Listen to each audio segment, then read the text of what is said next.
Hello, hockey fans, and yes, it's that time of year again, time to get the ice all shiny and smooth because we are just days away from the start of the 2018-2019 Maritime Hockey League season. This is that magic time of year, of course, before any games have been played in the regular season. Everybody's tied for first place, and a whole world of possibilities lies ahead of us. Of course, there have been plenty of changes from last year to this year, so let's take a quick look at some of those changes for your Valley Wildcats and see just who is on the team this year. As I record this on Tuesday, September 11th, we do not have a 100% firm roster as of yet, but let's go over some of the new faces that have come to the team over the off-season. Let's start back on defense as the Wildcats welcome both Jean-Mathieu Lavoie and Quentin Johnson to the fold. Lavoie coming from Quebec City and played last season in the QMJHL for a bit, and he played some junior A in Central Canada as well in Hawkesbury, Ontario.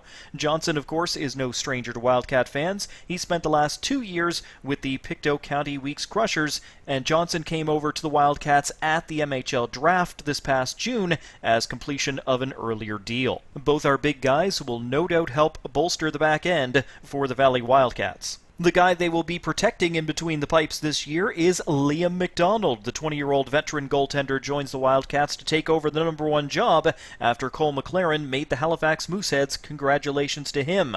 Liam McDonald spent the last 2 years in Woodstock with the Slammers. Of course, that team has moved on to Grand Falls to become the Rapids, and McDonald comes back to Nova Scotia and will get a chance to be the number one goaltender for the Valley Wildcats. Also, a late addition to the Wildcats in training camp was Kyle McGrath. McGrath, a Newfoundland native from St. John's on the East Coast, played last season in the QMJHL with the Cape Breton Screaming Eagles, and McGrath will join the Valley Wildcats this season, adding some exciting offensive punch. But just how will things play out over the season? Well, my crystal ball is on the fritz, so I can't completely see it. However, I will do my best to make some predictions that no doubt over the course of 50 games will be proven completely wrong in every way, shape, and form. So we're going to take a minute to rank where I think the 6 teams in the MHL South, the Eastlink South Division, are going to end up over the course of the regular season.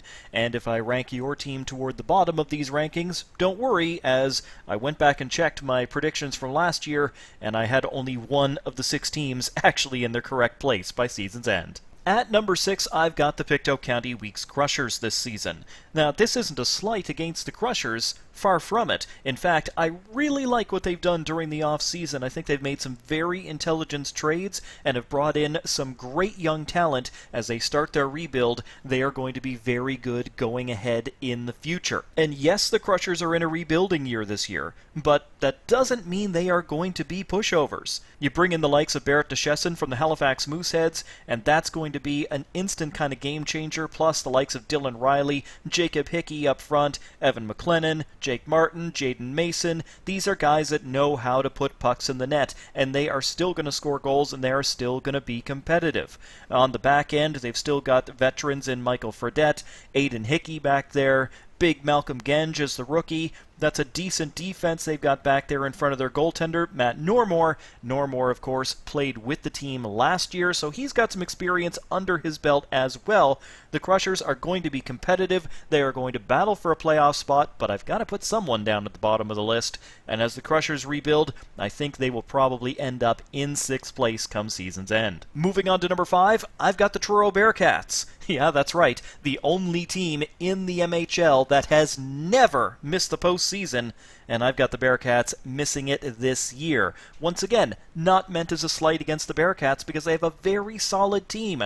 The differences between 5, 4, and 3 in the league this year, I really think is going to be close all up and down, but again, somebody's got to go in here. The Bearcats have a very solid club. They addressed some goaltending issues in the offseason, bringing in Miles Hector from the Edmundston Blizzard, and Hector is a proven commodity in this league. He knows how to stop the puck. In front of him, the Bearcats have an absolute stud defenseman in Curtis Heffernan, and then they have guys like Jack McGovern and Graham Rutledge who were with the team last year.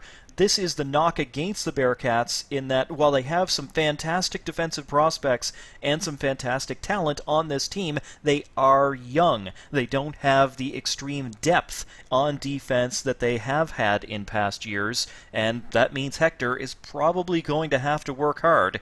Up front, the Bearcats have guys that absolutely can put goals on the board. Dylan Burton returning from last year, G. Blackmore, Carter Renouf back as well. They get Gavin Hart back. They've added Sean Belay in the offseason, as well picked up Kyle Sexton from the South Shore Lumberjacks. I really like that move for the future for the Truro Bearcats. Again, there's lots going on here with the Bearcats. Maybe a knock is that they don't have quite the goal-scoring depth all the way up and down the roster. They have guys that can play, but are maybe missing some of those breakout, game-changing kind of guys. They have them, but do they have as many as other teams in this division? Moving on to number 4, I like the Valley Wildcats in this position. The last couple of seasons, the Wildcats have been at the bottom of the standings. They've been in that rebuild, and it should start to bear fruit this year as this team is drastically improved. We already talked about a couple of things. Liam McDonald taking over the goaltending position, bringing in the 20-year-old goaltender. Then you've got guys like Johnson and Lavoie coming in on the defensive line, along with returning guys like Cameron Allaby and Donovan Beattie. These are guys that know how to block shots, some big guys, some big shots that should really help make life easy for Liam McDonald in goal. Up front, I like the Wildcats' scoring depth better than I like the Bearcats' scoring depth, and that might be the difference over the course of 50 games. Matt Warner, Brock McLeod, Kyle McGrath, I mean, that's a top line that's as scary as any throughout the entire league. Add in other guys like Bowlby coming back, Riley Cunningham being here for an entire season, Riley McGuinness, Robbie Dowell making the jump moving up. The Wildcats have a lot of good weapons, maybe not as many 20-year-olds as other teams around the MHL on forward, but there is that scoring depth there. I like what these guys can do together, and I think this season the Wildcats are headed to playoff hockey. Number 3, this one took me a long time to figure out.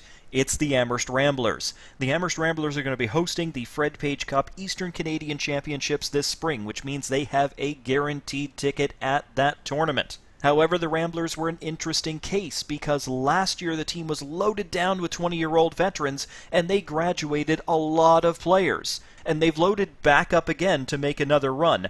They've brought in Matt Williams in goal, a position I already thought was good with Joel Gogan. The defense sees names returning from last year, Big Matt Sartoris, Dawson Grenier, who is among the premier offensive defensemen in this league, Thomas Ash, Bradley Daw, Lyndon Namagoose joins the fold as well. A lot of talent there for the Ramblers on the back end. And then up front, you've got returning guys like Will Lafford, like Caleb Rich, and then you add in guys like Casey Fox and Nicholas Snow, and there's a lot of talent on this Ramblers team. But I've got the mid-pack and wasn't even sure I should put them as high as 3rd because it just comes in terms of chemistry. Again, this is half the team graduated last year, and it's completely new guys coming in from Ontario and Quebec and everywhere. If they mesh really well together, it's a team that can really make some noise, but I want to see it in order to believe it. Only 2 teams left on the board, and there is not much between the 2 of these. But number 2 goes to South Shore Lumberjacks. The Lumberjacks have an absolutely loaded team from top to bottom. You start out in the crease with Mackenzie Janes in goal. He's going to be one of the best goaltenders in the league. He was last year. And then you throw in the defense in front of him with the likes of Matt Sabian, Mitchell Arsenault, Jonathan Mason. There's some big guys in there to guard the net. That is going to cause some real headaches for anybody trying to get that toward that South Shore goal. And then up front, Logan O'Neill returns, Christian Tsukamoto. They add guys like Zach Horn, Bear Gendronov. I mean, there is talent up and down the Lumberjacks roster, and they are deep. 3 and 4 lines, all with guys that know how to score goals. The Lumberjacks are going to be an absolute handful for anybody this season, especially if you've been to games down in Bridgewater. You know how raucous that crowd can get. And maybe that crowd is the determining factor when I'm trying to find little differences between 1 and 2. My number 1 prediction for this year, hopefully not cursing them, is the Yarmouth Mariners. The Junior A Mariners. The Yarmouth Junior A's. Okay, stop, that's enough! Thank you. That song haunts my dreams sometimes. If you've been to a game in the Mariners Center, you know that massive packed crowd in there making all kinds of noise is a tough place for opponents to go into and play. And then when you talk about, again, the depth right up and down the lineup, Connor Peveril, Matt Barron, Andrew Martell, Logan Timmons, Brent Broaders, all returning players from last year, all guys that know each other, all guys that know where each other are on the ice, and as scary a group as you're going to find anywhere in this league. And then you add guys like Brett Crossley on top of that, and these Mariners are going to be something else this season. On defense, Chris Gorham, Noah McMullen return, Derek Johnson returns as well. They add Sean Guisson. The only knock you can say about the Mariners is the fact that they lost goaltender Leif Hertz aging out. However, they've got Thompson Finney. Finney didn't play a lot of games last year as he was backing up behind Leif Hertz, who was one of the top goaltenders in the MHL. I've seen Thompson Finney play several times, and I think he is going to be an absolute fine #1 goaltender in this league. Mariner fans, seeing Leif Hertz leave, don't have anything to worry about. Finney's going to be just fine, and I like the Yarmouth Mariners to be #1 at the end of the regular season. So that's my prediction on how things will shake out in the Eastlink South Division in the Maritime Hockey League, and of course, sure enough, by the time I review these come March, they're likely all to be wrong. Valley Wildcats will start the 2018-2019 season on the road for 2 games. Game number 1 is Thursday, September 13th in New Glasgow against the Pictou County Weeks Crushers, and game number 2 Saturday, September 15th in Amherst against the Ramblers. And I'll have the call for both of those games at mixlr.com/Junior A Wildcats. That's mixlr.com/JRA_Wildcats. And you can follow all the live play-by-play for the first 2 games of the season. First home game comes up Friday, September 21st at the KMCC in Berwick. Hope to see you out there for that one. And just one more thing, let's go Wildcats!